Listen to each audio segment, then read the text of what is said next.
Hi and welcome back to the FreeFormKnits YouTube channel. I'm Haxann and this is my channel where I talk about knitting, crochet, all the fun crafty stuff, so if you haven't already, be sure to subscribe so you don't miss any future videos. It has been quite a while since I podcasted.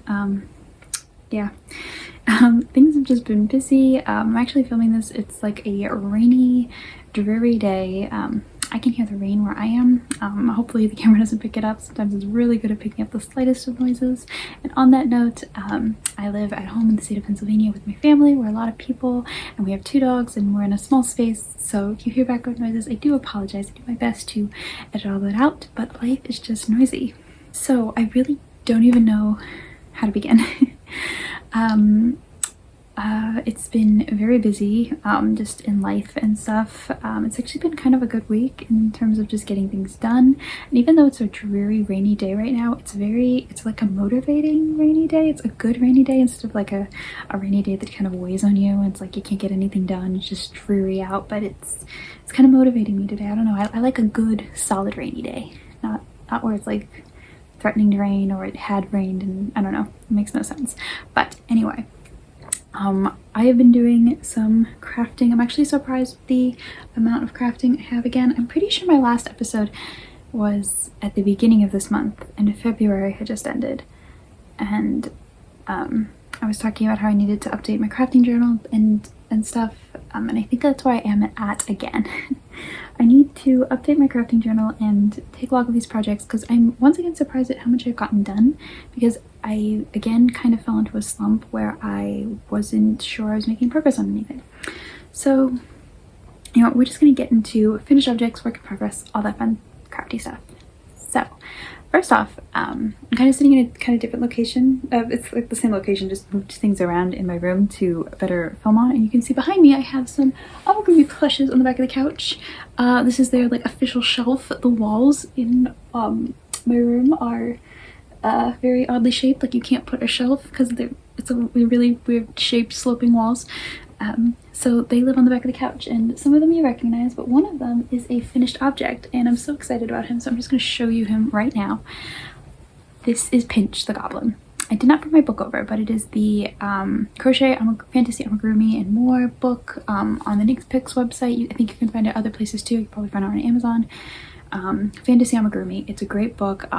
This is another amigurumi toy from that book, and there's Nessie here. Her poor felt eyes are falling off because I am so bad at facial features. I also have other amigurumis I've made, but they weren't in that book. These 2 bats are there, but Pinch is done. I was working on him last time. I'm so happy with him. You can kind of see I wasn't sure about his ear placement, so I just kind of sewed them on, but then tied these little bows just in case I wanted to move them, and I kind of left it there because I didn't want to weave in another end. But here he is. I'm so happy with him. I didn't have safety eyes, and I managed the facial features quite well, I think. The only thing I kind of messed up is whenever I sew a head to a body on an amigurumi plushie, the neck always ends up wobbling, or they end up looking like they're looking to the side, like he's kind of a little like he has his head turned. But yeah, he's amazing. I love the size of him. I crocheted him out of worsted weight yarn on a 4.5mm hook, and yeah, he's just great. I love little details in the pattern, just like to give him like a shirt hem and sleeve cuff, and so nice. Such a simple toy, so much fun to make. Again, such a great size. I'm so happy with him. He's been sitting on my couch. I can't wait to show you because I love the satisfaction of making amigurumi toys. Sometimes making amigurumi toys, I'm sorry, I had my hair in a ponytail before I started filming this, but I had my hair in a ponytail last time I started filming this, and then through editing I could see how crazy my hair looked, so I took it down and now I've got this weird bump in it. So that was totally off subject, but anyway, I love making amigurumi toys. The process can be fiddly. Sometimes it's like you have to focus on the pattern because there's shaping going on. You want to double check to make sure you're doing everything okay. So it can be a lot mentally to do amigurumi at times, but the finished object is just awesome and I love it. I love it so much. So I'm so happy to have him done. I think I put aside the yarn for another plushie from that book.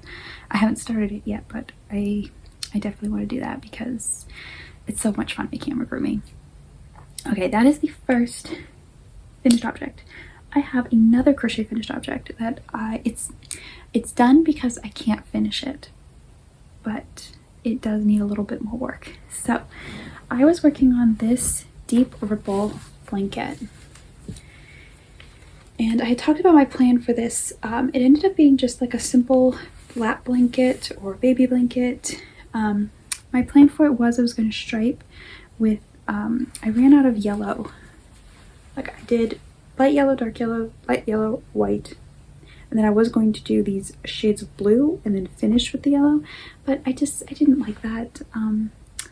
I would have loved to make this bigger, but just what I ended up chaining and doing for the stripes, it just didn't work out that way. So I just decided to call it a day and kind of square it off. It's a kind of a good size either way you do it, either way you look at it. I think it's a good decent size. Like it fits over my lap as I'm sitting right here. It's just a nice little throw blanket. And then I did the edging in this faux fur I had in my stash that I bought and I had been using for edging because apparently I'm obsessed with this now. But I lost a game of yarn chicken. So very sad. Literally I have to buy another skein just to do this little portion. It's not so bad because I love this faux fur. It's a yarn bee from Hobby Lobby. This is also I Love This Yarn. And just these different colorways. I love the feel of this on a blanket edge, or just an edge in general. I would love to make a sweater with this on the edge.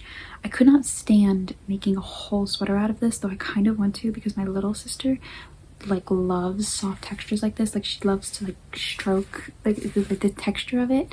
I would love to be able to do that for her, to make her like a garment out of it, but working with it and not being able to see your definition. It's okay with an edging because you're not the stitches, these stitches aren't in this and you can see where you are and feel where you are, but it's a lot because like you can't see anything. And on the one hand it's a good thing, you can't see anything, so if you make a mistake you're not going to know, but on the other hand you can't see anything and that drives me crazy.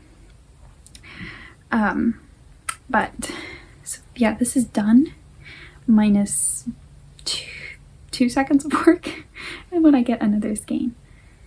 So I crocheted this on I want to say a 6mm hook. I need to make more like full-sized handmade blankets because I love them so much. They're so much fun to do, but there are a lot of work and it's hard to navigate it on your lap. And actually that's another thing, like I want to do more modular blankets, more pieces. Like I did my Tunisian crochet blanket, I did that in pieces and then I seamed it up and that was really fun, but I still made that very small in comparison to other makers who really they make a blanket. And so I want to be more like I think more it comes down to a yardage issue for me, more confident in picking out my colors and picking out the right amount of yarn to make a full blanket. I'd have patience to make a full blanket, but I do love a good lap blanket. Sometimes you just need just that little bit. You don't want to always be buried under a big heavy blanket, but sometimes you do. So I don't know, really sorry about that, a slight pause, but like I was saying, just another fun finished object. So I do actually have one more finished object before we get into works in progress, and that is a pair of socks. So this pair of socks is another pair of Felici. I've been working through my Felici stash. Again, I don't have the tag. I saved the tag for a while and then I sit down to film and I can't remember where I put it. But it's a Felici colorway. I talked about how I was trying to do my Felici colors. I only get one 50-gram skein and then I match it with a mini to get a full pair of socks. And I've been trying to make the socks longer because I usually just make them like here just so I'm certain I'll have enough. For this pair of socks I did not stripe them perfectly. I did stripe them. I didn't match up the colors and they are one stripe off, which just in the moment I did not care, so I just went with it and you can't really tell. Also the minis I used, this is just a yarn bee mini but I didn't have enough of it to comfortably do the cuffs, so I found a different mini. This is Knit Stroll Tonal in the Mocha colorway, I believe, and just used that for a little bit of a cuff. This is my shortcut heel toe up shortcut heel sock recipe. I get that wrong every time. Toe up shortcut heel sock recipe. Vanilla sock recipe. It has my shortcut heel, then toe up. I did it in garter for this pair of socks, and a sewn bind off, and the easiest toe cast on you will ever do. I have tutorials for, in the pattern I have a tutorial for the entire heel turn, so it walks you through every step, and then also here on YouTube I have a tutorial on how I cast on my toe up socks, how I weave in my ends on my toe up socks, and a sewn bind off, which is my preferred bind off for toe up socks because it's easy, it's quick, and it's guaranteed to be stretchy. Debatable whether it's the prettiest, but honestly when you're wearing it you're not gonna know. I find that it holds its shape really well. You know, it's not flaring, and it's super stretchy. So that is this pair of socks, and honestly this pair of socks took forever because I don't know, they were just lingering on my needles, but I'm so glad they're done. And then I'm going to cast on another pair of socks, and I think it's just going to be a plain vanilla pair. I'm not going to do contrasting heel toes and cuffs because sometimes I get really in the mood to do the contrasting. And then of course at the end of the sock you have to weave at the ends. It's just extra ends to weave in. It can be annoying. It's not really a big deal, especially if you really want that pop of color, that changing it up that the contrast does. But my next pair of socks I'm probably going to do just one straight you know, start and finish sock. Pair of socks is just going to be a plain vanilla pair of socks, and get back into the sock knitting groove. Actually, I follow Twin Stitches Design on Instagram and here on YouTube. Julianne Knitter. She makes excellent sock patterns, so many pretty designs, but she does this, I think that's, I forget, a couple people do it, the 1 week sock knitting challenge or some variation thereof, and that was this week, and I had every intention of casting on that pair of socks to do for it, but it's Thursday and that has not happened. So I don't know what I was thinking, like when I thought I was going to get around to it. Like I fully expected, like, yeah, I'm going to do that, and then I never did. So oh well. Anyway, pair of socks, fun finish object. Let's move on into works in progress. So I only have 3 that I'm going to share with you today. One is a totally new cast on that I actually haven't touched in maybe over a week now. I have been wanting to make, and I've been wanting to make for a while, some summer tops. I tried this last year. I experimented with different patterns. Just something about lightweight yarn and making a garment intended for summer or the warmer weather. Something happens to me. I don't know what it is. Actually, this year in general, making garments for me has been very hard. Just they don't go according to plan, or I lose patience halfway through, or I'm just like, this isn't the color I wanted, this isn't the fiber content I wanted. I'm just very wishy-washy on what I want my handmade wardrobe to look like. But this time, I came up with an idea. I grabbed yarn from my stash, so this is what I'm going to make it out of, and I'm going ahead with it. So I came up with the numbers for a raglan. It's just going to be a raglan t-shirt, and it's all scrunched up on a very small circumference. But here's I love how the sleeve detail is looking. I love my gauge. Look at that. It's just so pretty. The numbers should all work. It should be good. It should fit the way I want it to fit.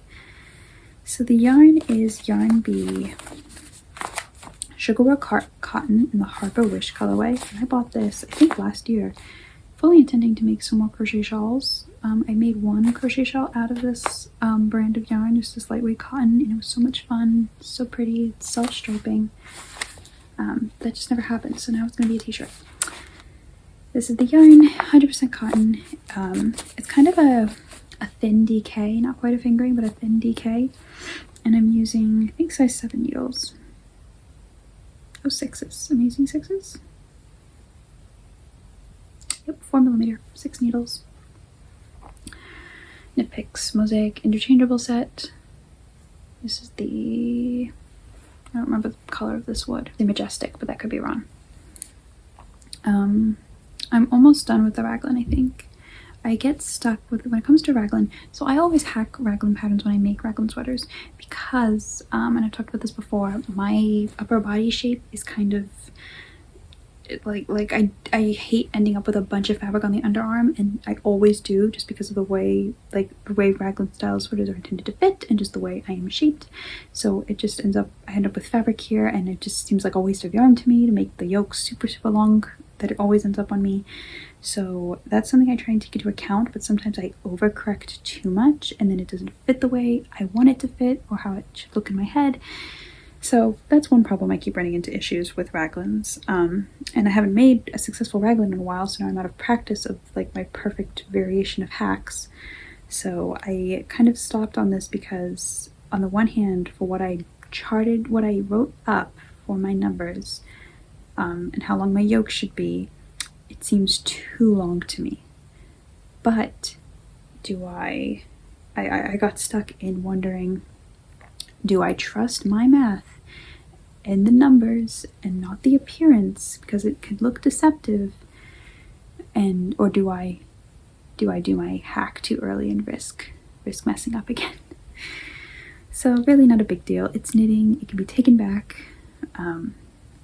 So I don't know, I have to just keep going, and I will no doubt love it. I love my gauge. I love how wonderful the yarn is knitting up, the striping. I'm surprised at the big chunks of stripes I'm getting. Like I thought, especially with the increasing, that it would stripe more quickly. And I have 2 yarns of this colorway, so even when I switch yarns for the body, or when I run out, it'll still keep the same striping sequence.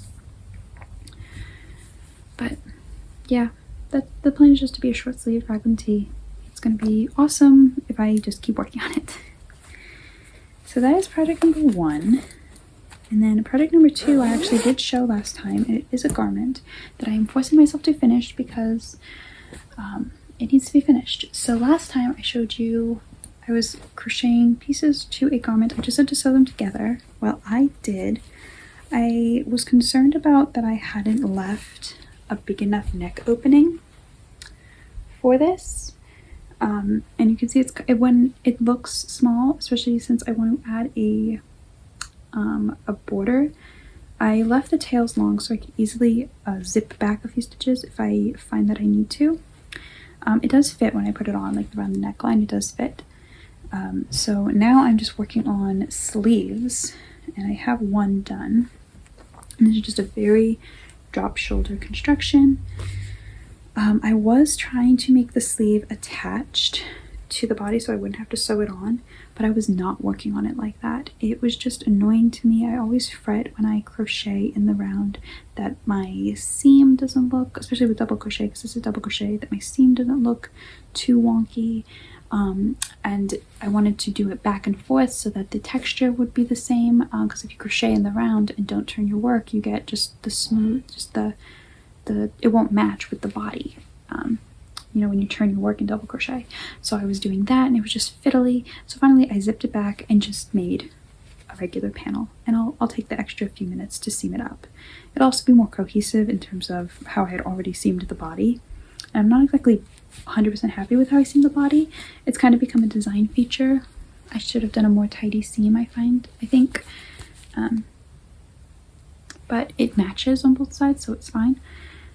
This sweater is really just to kind of play more with the drop shoulder construction, because for my body type, the drop shoulder construction does fit very nicely. There are a few sweaters of store-bought sweaters I have that I really love the fit of, and they are drop shoulder construction.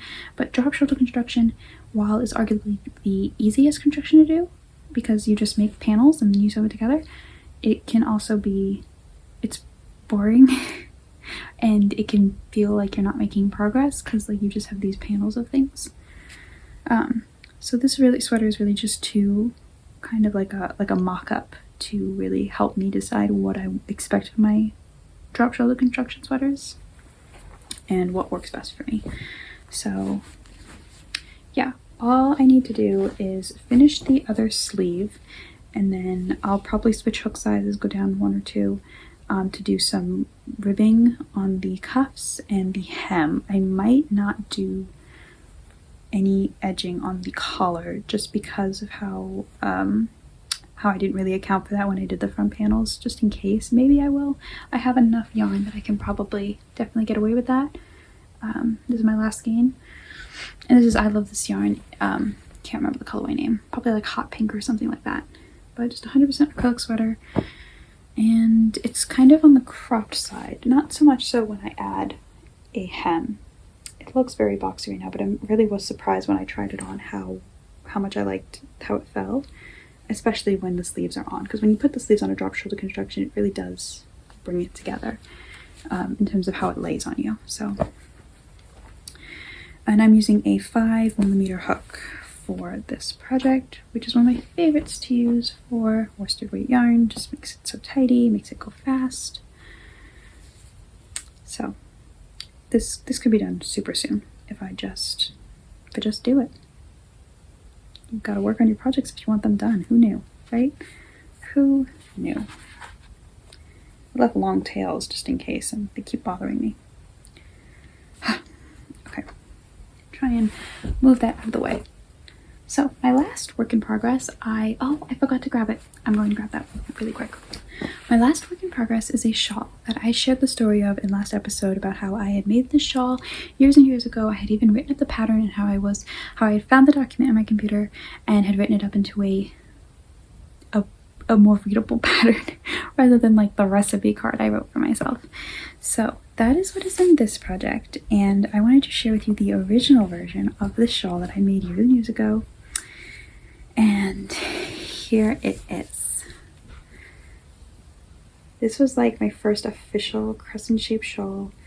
It's got just so many things I love about it. The stitch patterns. I have this eyelet section and some stripes. This texture section that is so much fun to do, with some more stripes to end it, and this really fun applied border. You knit this as you go. You can see that it goes kind of to the side. It's got these like picot edge like things that it's so much fun to do.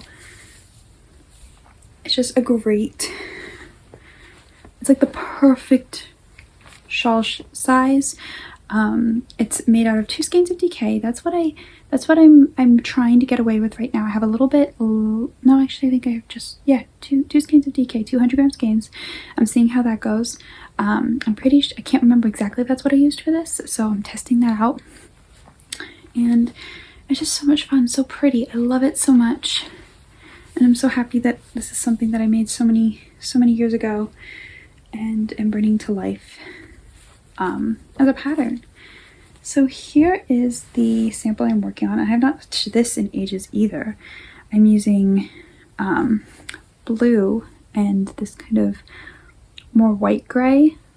It's really funny, this sample, I thought this was gray, but honestly I don't know if it's just age. It looks almost purple in person. It's probably showing up gray, but maybe it's just next to the pink. It looks like a very light purple. It's so funny. But this sample is using the blue, and I've started the texture section. I think also I went up a needle size from what I originally called for. I think I used am I using a 7 now? Yeah, I'm using a 7 now, so it'll make it even looser and drapier. And that sample I used a 6. I haven't checked my gauge. I just know that when I was starting the shawl that I didn't want too tight of a gauge, especially for a shawl. So, and the yarn I'm using is Yarn Bee Baby Bee Sweet Delight. I don't have the tags, but this texture is just really awesome. And it's very simple to do. So this project has just been hanging out in a bag. I really need to make some moves on it because I really want to kind of get to just this little striping section in the border. It's really what I'm waiting for because it's so much fun. But that is all my works in progress at the moment. Honestly, I am thinking of casting on another shawl. I got some special yarn over the holidays that I really want to make a very special shawl with, and I've been looking at patterns to decide what I want to do. And I've been turning over my head to cast it on for a long time.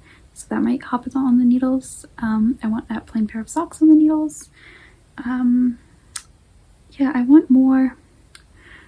I get stuck in a mindset of I shouldn't cast on this because I have this cast on, it's close to being done, which is a good mindset to have at times, but sometimes you just want to knit.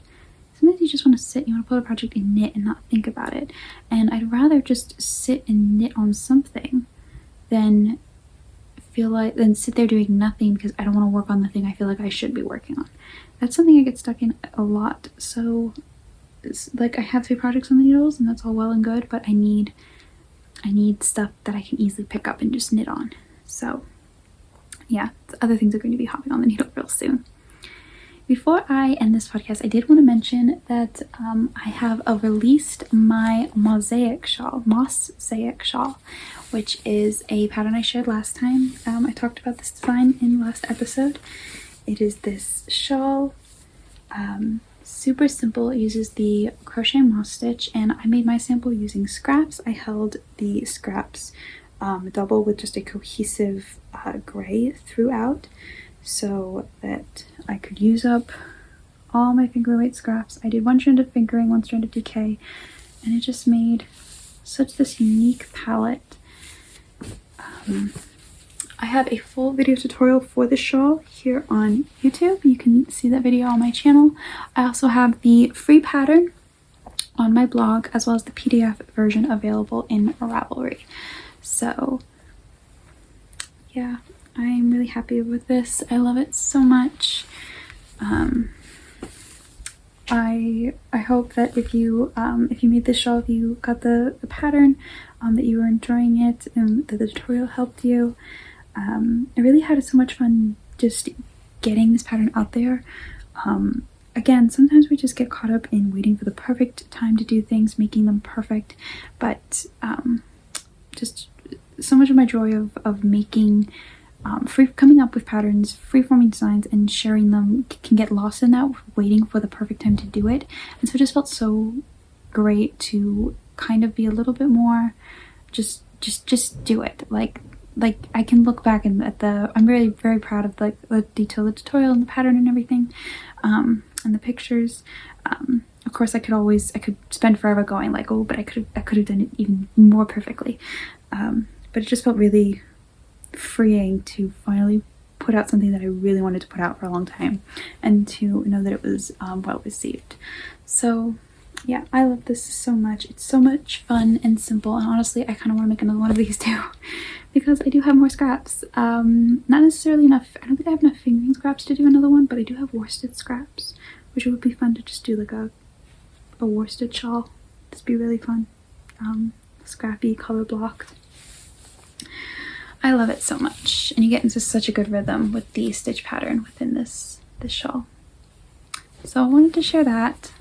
One of my goals this year was to make more shawls, because I used to make them a lot and then I stopped, and I'm glad to see that I am achieving that goal. I made that fingering weight stripy shawl. I've made the mosaic shawl. I'm working on this shawl now. I want to cast on another shawl. So many good things. So yeah, I'm really happy actually with the progress I've made and all the things I got going on. So that is everything for this podcast episode. Thank you so much for taking some time and crafting with me today. If you could, take a moment, comment down below something you were working on. I would love to hear all about it. Thank you so much for watching, and I will see you in the next video. Happy crafting!